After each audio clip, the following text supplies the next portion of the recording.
Hallelujah. Onyankopon shall be brother for. And then so me wakwa about the bout here say send you media so. Onyame asem nsese enchichi ere nyame asem embema yenida so enen so. Ewo Jesus demo. Ewade ebo mpa yese cheche wasem wase. Na yemfa enije ne okeka emfe nto anamonye wadwuma nso. Yeda wase bebre nyame nkronkro so afa ne nyina nomum. Ede ahye waso omrase. Yeda wasi bebre wo Yesu Kristo dim ni abompaye. Hallelujah. Odofo enenso so eyeda fofra nyame da dia cheye. Yebefe akenkan sem efi Lucas sempati eduenu. Chichem eduenu dikosi eduenu ensia Luke 20:20 to 26. Etifia sem essay yetua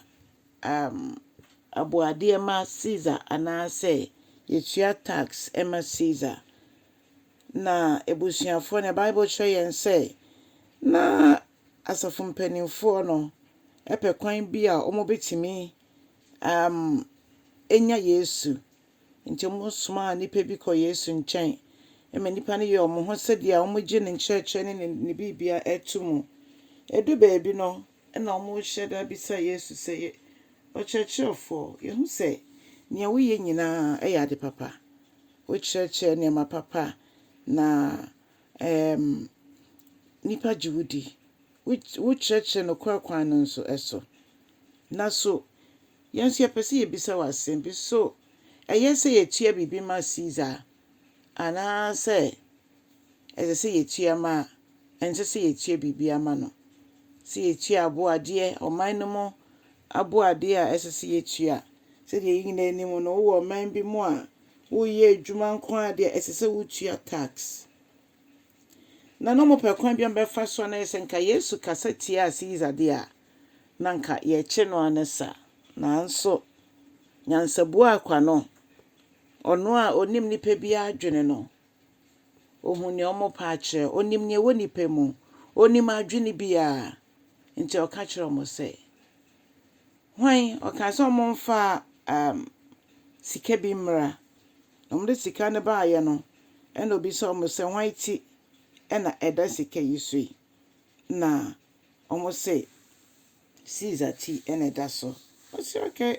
se Caesar ti na eda so de ne edu se mutua Caesar aboade amom tua na nya eye onyankopon de so mfama no na chese se ati o man bi mu a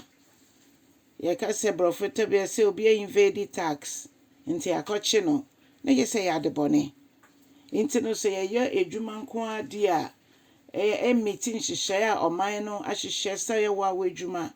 sɛ ye wo ye edwuma ma obi nti na nsa na ye de usika be hyɛ onsem na ma ate tax no dada no bebi on so a wa obeye edwuma na wa akotua wo tax na ye se wentua tax na ebra wa wonyini abo akokora na abrewa no na kyese wonni sike bia ye gina so e de ama wo pension nti ebusuafo yes ye nyansabu akwa no na ma eno nti etwasa na mon bia ye tu bia no ye dwene ho yie esan se wo yo Kristo ni na ansa na obebie wa no na obetu ana mon bi wan bisa nyame nkronkron ma na ma wa kwankyerɛ wen bisa nyame nkronkron ma no ampene so ama wansa na obetu be se na wie no na ye basa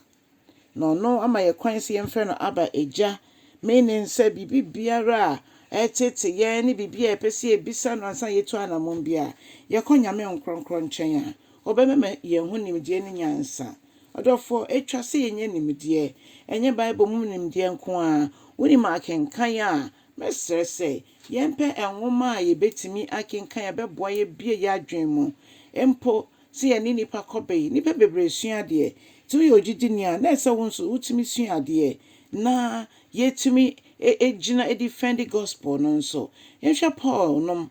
onyankopon edi omo ye adwuma odi Peter nom so ye adwuma na yehun se enwoma ya ye kan eye Bible yi say no omo bebre omo anko school nti no obi na etwere ma omo oka na obi atwere nyame nkronkron timi fa akwan bebre so ema na adwuma ekoso omo ya wuti mu nso bomodi ansa obeye wafem de na odi obuoni ni de ama amampanifo bompa ye ma wa kendifo echense obesopa omo enye onyankopon akwan no onyankopɔn nhyira wo kyɛ asɛm no na foforɔ so ɛnya nidasoɔ ɛnya ahotosoɔ sɛ wonya subscribe so abɔmmɔden na yɛ ne saa menim sɛ woyɛ ne saa onyame bɛhyira wo na bɔdɔn no so na wohyɛ asɛm no nso a waka kyerɛ foforɔ sɛ ɔno nso so subscribe ɔkyena nso yɛbɛhyɛ wɔ family life education so nyame nhyira bye bye